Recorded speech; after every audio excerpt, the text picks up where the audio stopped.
हरे कृष्णा। ओम नमो भगवते वासुदेवाय नमः। बोलिए बृहस्पति भगवान की जय। पद्म पुराण के अनुसार मन चाहे फल की प्राप्ति के लिए भगवान बृहस्पति देव विष्णु जी की पूजा करके बृहस्पतिवार की कथा का श्रवण करना चाहिए। बृहस्पतिवार का व्रत करने से और व्रत कथा का श्रवण करने से स्त्री पुरुष सभी भक्तों की मनोकामनाएं पूर्ण होती हैं। धार्मिक मान्यताओं के अनुसार स्त्रियों के लिए यह व्रत अति आवश्यक है। इस व्रत से धन प्राप्ति होती है, संतान की इच्छा रखने वालों को पुत्र की प्राप्ति होती है और परिवार में सुख शांति बनी रहती है। प्रिय भक्तों, आज बृहस्पतिवार के दिन भगवान बृहस्पति देव की कथा को सुनने का बड़ा ही विशेष महत्व है। सुख समृद्धि की कामना रखने वाले भक्त इस वीडियो को एक लाइक करके कमेंट में जय श्री विष्णु लिख लीजिए। अब आप श्रवण करेंगे मनोकामनाओं को पूर्ण करने वाली बृहस्पतिवार की पौराणिक कथा का। भारतवर्ष में एक प्रतापी और दानी राजा राज्य करता था। वह नित्य गरीबों और ब्राह्मणों की सहायता करता था। यह बात उसकी रानी को अच्छी नहीं लगती थी। वह ना ही गरीबों को दान देती, ना ही भगवान का पूजन करती थी और राजा को भी दान देने से मना किया करती थी। एक दिन राजा शिकार खेलने को वन गए थे तो रानी महल में अकेली थी। उसी समय बृहस्पति देव साधु वेश में राजा के महल में भिक्षा के लिए गए और भिक्षा मांगी। रानी ने भिक्षा देने से इनकार कर दिया और कहा, हे साधु महाराज, मैं तो दान पुण्य से तंग आ गई हूँ। मेरा पति सारा धन लुटाते रहते हैं। मेरी इच्छा है कि हमारा धन नष्ट हो जाए, फिर ना रहेगा बांस ना बजेगी बांसुरी। साधु ने कहा, देवी तुम तो बड़ी विचित्र हो। धन संतान तो सभी चाहते हैं, पुत्र और लक्ष्मी तो पापी के घर भी होना चाहिए। यदि तुम्हारे पास अधिक धन है तो भूखों को भोजन दो, प्यासों के लिए प्याऊ बनवाओ, मुसाफिरों के लिए धर्मशालाएं खुलवाओ। जो निर्धन अपनी कुंवारी कन्याओं का विवाह नहीं कर सकते, उनका विवाह करा दो। ऐसे और कई काम हैं जिनके करने से तुम्हारा यश लोक परलोक में फैलेगा। परंतु रानी पर उपदेश का कोई प्रभाव न पड़ा। वह बोली, महाराज आप मुझे कुछ न समझाएं। मैं ऐसा धन नहीं चाहती जो हर जगह बांटती फिरूं। साधु ने उत्तर दिया, यदि तुम्हारी ऐसी इच्छा है तो तथास्तु। तुम ऐसा करना कि बृहस्पतिवार को घर लीपकर पीली मिट्टी से अपना सिर धोकर स्नान करना, भट्टी चढ़ाकर कपड़े धोना। ऐसा करने से आपका सारा धन नष्ट हो जाएगा। इतना कहकर वह साधु महाराज वहाँ से चले गए। साधु के अनुसार कई बातों को पूरा करते हुए रानी को केवल 3 बृहस्पतिवार ही बीते थे कि उसकी समस्त धन संपत्ति नष्ट हो गई। भोजन के लिए राजा का परिवार तरसने लगा।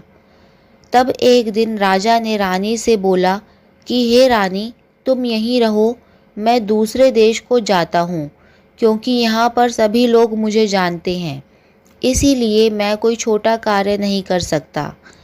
ऐसा कहकर राजा परदेश चला गया। वहाँ वह जंगल से लकड़ी काट कर लाता और शहर में बेचता। इस तरह वह अपना जीवन व्यतीत करने लगा। इधर राजा के परदेश जाते ही रानी और दासी दुखी रहने लगी। एक बार जब रानी और दासी को 7 दिन तक बिना भोजन के रहना पड़ा तो रानी ने अपनी दासी से कहा, हे दासी, पास ही के नगर में मेरी बहन रहती है। वह बड़ी धनवान है। तू उसके पास जा और कुछ ले आ, ताकि थोड़ी बहुत गुजर बसर हो जाए। दासी रानी की बहन के पास गई। उस दिन गुरुवार था और रानी की बहन उस समय बृहस्पतिवार व्रत की कथा सुन रही थी। दासी ने रानी की बहन को अपनी रानी का संदेश दिया, लेकिन रानी की बड़ी बहन ने कोई उत्तर नहीं दिया। जब दासी को रानी की बहन से कोई उत्तर नहीं मिला तो वह बहुत दुखी हुई और उसे क्रोध भी आया। दासी ने वापस आकर रानी को सारी बात बता दी। सुनकर रानी ने अपने भाग्य को कोसा उधर रानी की बहन ने सोचा कि मेरी बहन की दासी आई थी, परंतु मैं उससे नहीं बोली, इससे वह बहुत दुखी हुई होगी। कथा सुनकर और पूजन समाप्त करके वह अपनी बहन के घर आई और कहने लगी, हे बहन, मैं बृहस्पतिवार का व्रत कर रही थी। तुम्हारी दासी मेरे घर आई थी, परंतु जब तक कथा होती है तब तक ना तो उठते हैं और ना ही बोलते हैं, इसलिए मैं नहीं बोली। कहो दासी, क्यों गई थी? रानी बोली, बहन, तुमसे क्या छिपाऊं, हमारे घर में खाने तक को अनाज नहीं था। ऐसा कहते कहते रानी की आंखें भर आईं। उसने दासी समेत पिछले 7 दिनों से भूखे रहने तक की बात अपनी बहन को विस्तार पूर्वक सुना दी। रानी की बहन ने बोला, देखो बहन, भगवान बृहस्पति देव सबकी मनोकामना पूर्ण करते हैं। देखो, शायद तुम्हारे घर में अनाज रखा हो। पहले तो रानी को विश्वास नहीं हुआ, पर बहन के आग्रह करने पर उसने अपनी दासी को अंदर भेजा तो उसे सचमुच अनाज से भरा एक घड़ा मिला। यह देखकर दासी को बड़ी हैरानी हुई। दासी रानी से कहने लगी, हे रानी, जब हमको भोजन नहीं मिलता तो हम व्रत ही तो करते हैं, इसलिए क्यों ना इनसे व्रत और कथा की विधि पूछ ली जाए ताकि हम भी व्रत कर सकें। तब रानी ने अपनी बहन से बृहस्पतिवार व्रत के बारे में पूछा। उसकी बहन ने बताया, बृहस्पतिवार के व्रत में चने की दाल और मुनक्का से विष्णु भगवान का केले की जड़ में पूजन करें तथा दीपक जलाएं, व्रत कथा सुनें और पीला भोजन ही करें। इससे बृहस्पति देव प्रसन्न होते हैं। व्रत और पूजन विधि बताकर रानी की बहन अपने घर को लौट गई। 7 दिन के बाद जब गुरुवार आया तो रानी और दासी ने व्रत रखा। घुड़साल में जाकर चना और गुड़ लेकर आई, फिर उससे केले की जड़ तथा विष्णु भगवान का पूजन किया। अब पीला भोजन कहाँ से आए, इस बात को लेकर दोनों बहुत दुखी थी। चूंकि उन्होंने व्रत रखा था, इसलिए बृहस्पति देव उनसे प्रसन्न थे। वे एक साधारण व्यक्ति का रूप धारण कर 2 थालों में सुंदर पीला भोजन दासी को देकर गए। भोजन पाकर दासी प्रसन्न हुई और फिर रानी के साथ मिलकर भोजन ग्रहण किया। उसके बाद वे सभी गुरुवार को व्रत और पूजन करने लगी। बृहस्पति भगवान की कृपा से उनके पास फिर से धन संपत्ति आ गई, परंतु रानी फिर से पहले की तरह आलस्य करने लगी। तब दासी बोली, देखो रानी, तुम पहले भी इस प्रकार आलस्य करती थी। तुम्हें धन रखने में कष्ट होता था, इस कारण सभी धन नष्ट हो गया, और अब जब बृहस्पति भगवान की कृपा से धन मिला है तो तुम्हें फिर से आलस्य होता है। रानी को समझाते हुए दासी कहती है कि बड़ी मुसीबतों के बाद हमने यह धन पाया है, इसलिए हमें दान पुण्य करना चाहिए, भूखे मनुष्यों को भोजन कराना चाहिए और धन को शुभ कार्यों में खर्च करना चाहिए, जिससे तुम्हारे कुल का यश बढ़ेगा, स्वर्ग की प्राप्ति होगी और पितृ प्रसन्न होंगे। दासी की बात मानकर रानी अपना धन शुभ कार्यों में खर्च करने लगी, जिससे पूरे नगर में उसका यश फैलने लगा। एक दिन राजा दुखी होकर जंगल में एक पेड़ के नीचे आसन जमाकर बैठ गया। वह अपनी दशा को याद करके व्याकुल होने लगा। बृहस्पतिवार का दिन था। एकाएक उसने देखा कि निर्जन वन में एक साधु प्रकट हुए। वह साधु वेश में स्वयं बृहस्पति देवता थे। लकड़हारे के सामने साधु रूप में बृहस्पति देव आकर बोले, हे लकड़हारे, इस सुनसान जंगल में तू चिंता मग्न क्यों बैठा है? लकड़हारे ने दोनों हाथ जोड़कर प्रणाम किया और उत्तर दिया, महात्मा जी, आप तो सब कुछ जानते हैं, मैं क्या कहूँ आपसे। यह कहकर वह रोने लगा और साधु को अपनी आत्मकथा सुनाई। महात्मा जी ने कहा, तुम्हारी स्त्री ने बृहस्पति के दिन बृहस्पति भगवान का निरादर किया है, जिसके कारण बृहस्पति भगवान रुष्ट होकर उन्होंने तुम्हारी यह दशा कर दी। अब तुम चिंता को दूर करके मेरे कहने पर चलो तो तुम्हारे सब कष्ट दूर हो जाएंगे और बृहस्पति देव भगवान पहले से भी अधिक धन संपत्ति दे देंगे। तुम बृहस्पति के दिन कथा किया करो, 2 पैसे के चने मुनक्का लाकर उसका प्रसाद बनाओ और शुद्ध जल से लोटे में शक्कर मिलाकर अमृत तैयार करो। कथा के पश्चात अपने सारे परिवार और सुनने वाले प्रेमियों में अमृत व प्रसाद बांटकर स्वयं भी ग्रहण करो। ऐसा करने से भगवान तुम्हारी सब मनोकामनाएं पूरी करेंगे। साधु के ऐसे वचन सुनकर लकड़हारा बोला, हे प्रभु, मुझे लकड़ी बेचकर इतना पैसा नहीं मिलता जिससे भोजन के उपरांत कुछ बचा सकूं। मैंने रात्रि में अपनी स्त्री को व्याकुल देखा है। मेरे पास कुछ भी नहीं जिससे मैं उसकी खबर मंगा सकूं। साधु ने कहा, हे लकड़हारे, तुम किसी बात की चिंता मत करो। बृहस्पति के दिन तुम रोजाना की तरह लकड़ियां लेकर शहर को जाओ। तुमको रोज से दुगना धन प्राप्त होगा, जिससे तुम भली भांति भोजन कर लोगे तथा बृहस्पति देव की पूजा का सामान भी आ जाएगा। इतना कहकर साधु वहाँ से अंतर ध्यान हो गए। धीरे धीरे समय व्यतीत होने पर फिर वही बृहस्पतिवार का दिन आया। लकड़हारा जंगल से लकड़ी काटकर शहर में बेचने गया। उसे उस दिन और दिन से अधिक पैसा मिला। राजा ने चना गुड़ आदि लाकर गुरुवार का व्रत किया। उस दिन से उसके सभी कलेश दूर हुए। परंतु जब दोबारा गुरुवार का दिन आया तो बृहस्पतिवार का व्रत करना राजा भूल गया। इस कारण बृहस्पति भगवान नाराज हो गए। उस दिन उस नगर के राजा ने विशाल यज्ञ का आयोजन किया तथा शहर में यह घोषणा कराई कि कोई भी मनुष्य अपने घर में भोजन ना बनाए, ना आग जलाए। समस्त जनता मेरे यहाँ भोजन करने आए। इस आज्ञा को जो नहीं मानेगा उसे फांसी की सजा दी जाएगी। इस तरह की घोषणा संपूर्ण नगर में करवा दी गई। राजा की आज्ञा अनुसार शहर के सभी लोग भोजन करने आए, लेकिन लकड़हारा कुछ देर से पहुंचा, इसलिए राजा उसको अपने साथ घर लेकर गए और ले जाकर भोजन कराया। तो रानी की दृष्टि उस खूंटी पर पड़ी जिस पर उसका हार लटका हुआ था। वह वहाँ पर दिखाई नहीं दिया। रानी ने सोचा कि मेरा हार जरूर इसी लकड़हारे ने चुराया है। उसी समय सिपाहियों को बुलाकर उसको कारागार में डलवा दिया।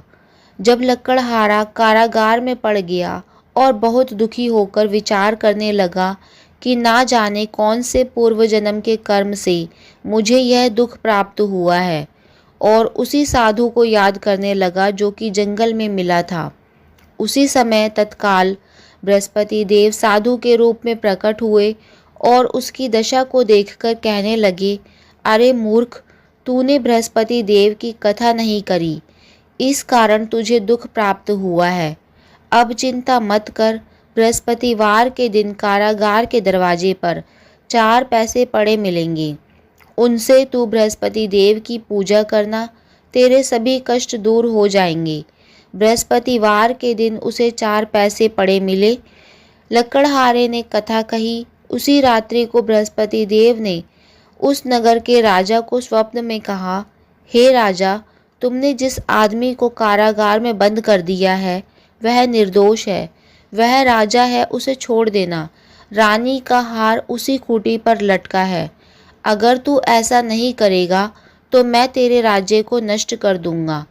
इस तरह रात्रि के स्वप्न को देखकर राजा प्रातःकाल उठा और खूंटी पर हार देखकर लकड़हारे को बुलाकर उससे क्षमा मांगी तथा लकड़हारे को योग्य सुंदर वस्त्र आभूषण देकर विदा कर दिया। बृहस्पति देव की आज्ञा अनुसार लकड़हारा अपने नगर को चल दिया। राजा जब अपने नगर के निकट पहुंचा तो उसे बड़ा आश्चर्य हुआ। नगर में पहले से अधिक बाग, तालाब, कुएं तथा बहुत से धर्मशाला, मंदिर आदि बन गई थी। राजा ने पूछा, यह किसका बाग और धर्मशाला है? तब नगर के सब लोग कहने लगे यह सब रानी और दासी के हैं। तो राजा को आश्चर्य हुआ और उसे गुस्सा भी आया। जब रानी ने यह खबर सुनी कि राजा आ रहे हैं, तो उन्होंने दासी से कहा, हे दासी, देख, राजा हमको कितनी बुरी हालत में छोड़ गए थे।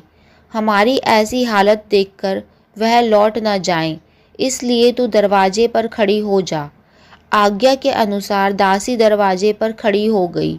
राजा आए तो उन्हें अपने साथ लेकर आई। तब राजा ने क्रोध करके रानी से पूछा कि यह धन तुम्हें कैसे प्राप्त हुआ है। तब रानी ने कहा, हमें यह सब धन बृहस्पति देव के इस व्रत के प्रभाव से प्राप्त हुआ है। तब राजा ने निश्चय किया कि 7 रोज बाद तो सभी बृहस्पति देव का पूजन करते हैं, परंतु मैं प्रतिदिन दिन में 3 बार कहानी तथा रोज व्रत किया करूँगा। अब हर समय राजा के दुपट्टे में चने की दाल बंधी रहती तथा दिन में 3 बार कहानी कहता। एक दिन राजा ने विचार किया कि चलो अपनी बहन के यहाँ हो आएं। इस तरह निश्चय करके राजा घोड़े पर सवार होकर अपनी बहन के घर जाने के लिए चल पड़ा। मार्ग में उसने देखा कि कुछ आदमी एक मुर्दे को लेकर जा रहे हैं। उन्हें रोककर राजा कहने लगा, अरे भाइयों, मेरी बृहस्पति देव की कथा सुन लो। वे बोले, लो, हमारा तो आदमी मर गया है, इसको अपनी कथा की पड़ी है। परंतु कुछ सज्जन लोग बोले, अच्छा कहो, हम तुम्हारी कथा भी सुन लेंगे। राजा ने दाल निकाली और जब कथा आधी हुई तो मुर्दा हिलने लग गया।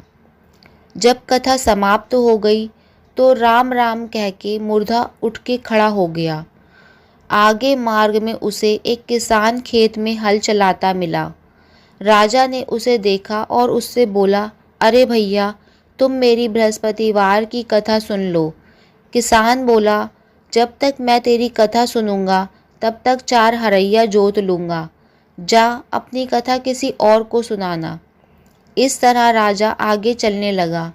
राजा के हटते ही बैल पछाड़ खाकर गिर गए तथा किसान के पेट में बड़ी जोर का दर्द होने लगा। उस समय किसान की माँ रोटी लेकर आई। उसने जब यह देखा तो उसने अपने पुत्र से सब हाल पूछा। उसके बेटे ने सभी हाल कह दिया। तो बुढ़िया माई दौड़ी दौड़ी राजा के पास गई और उससे बोली कि मैं तेरी कथा सुनूंगी, तू अपनी कथा मेरे खेत पर चलकर ही कहना। राजा ने बुढ़िया के खेत पर जाकर कथा कही, जिसके सुनते ही बैल उठ खड़े हुए तथा किसान के पेट का दर्द भी बंद हो गया। राजा अपनी बहन के घर पहुंचा। बहन ने भाई की खूब मेहमानी की। दूसरे दिन प्रातःकाल राजा जगा तो वह देखने लगा कि सब लोग भोजन कर रहे हैं। राजा ने अपनी बहन से कहा, ऐसा कोई मनुष्य है जिसने भोजन नहीं किया? मेरी बृहस्पतिवार की कथा सुन ले। बहन बोली, हे भैया, यह देश ऐसा ही है कि पहले यहाँ लोग भोजन करते हैं, बाद में अन्य काम करते हैं। अगर कोई पड़ोस में होगा तो देख आती हूँ।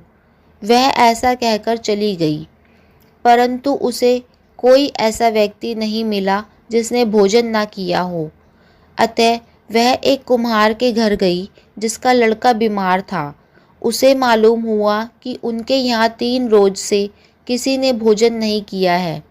रानी ने अपने भाई की कथा सुनने के लिए कुम्हार से कहा तो वह तैयार हो गया। राजा ने जाकर बृहस्पतिवार की कथा कही, जिसको सुनकर उसका लड़का ठीक हो गया। अब तो राजा की प्रशंसा होने लगी। एक रोज राजा ने अपनी बहन से कहा कि हे बहन, हम अपने घर को अब चलते हैं, तुम भी तैयार हो जाओ। राजा की बहन ने अपनी सास से कहा तो सास ने कहा, हाँ चली जा, परंतु अपने लड़कों को मत लेकर जाना, क्योंकि तेरे भाई के कोई औलाद नहीं है। बहन ने अपने भाई से कहा, हे भैया, मैं तो चलूँगी पर कोई बालक नहीं आएगा। राजा बोला, जब कोई बालक ही नहीं चलेगा तब तुम भी क्या करोगी? बड़े दुखी मन से राजा अपने नगर को लौट आया। राजा ने अपनी रानी से कहा, हम निर्वंशी हैं, हमारा मुंह देखने का धर्म नहीं है और कुछ भोजन आदि नहीं किया। रानी बोली, हे प्रभु, बृहस्पति देव ने हमें सब कुछ दिया है, वह हमें औलाद अवश्य देंगे। उसी रात को बृहस्पति देव ने राजा को स्वप्न में कहा, हे राजा, उठ, सभी सोच त्याग दे, तेरी रानी गर्भ से है।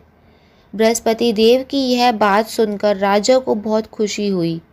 9वें महीने में रानी के गर्भ से एक सुंदर पुत्र पैदा हुआ। तब राजा बोला, हे रानी, स्त्री बिना भोजन के रह सकती है, पर बिना कहे नहीं रह सकती। जब मेरी बहन आएगी तो तुम उससे कुछ मत कहना। रानी ने सुनकर हाँ कह दिया। जब राजा की बहन ने यह शुभ समाचार सुना तो वह बहुत खुश हुई तथा बधाई लेकर अपने भाई के यहाँ आई। तभी रानी ने कहा, घोड़ा चढ़कर तो नहीं आई, गधा चढ़कर आई। राजा की बहन बोली, भाभी, मैं इस प्रकार ना कहती तो तुम्हें औलाद कैसे मिलती। बृहस्पति देव ऐसे ही हैं, जैसी जिसके मन में कामनाएं हैं सभी को पूर्ण करते हैं।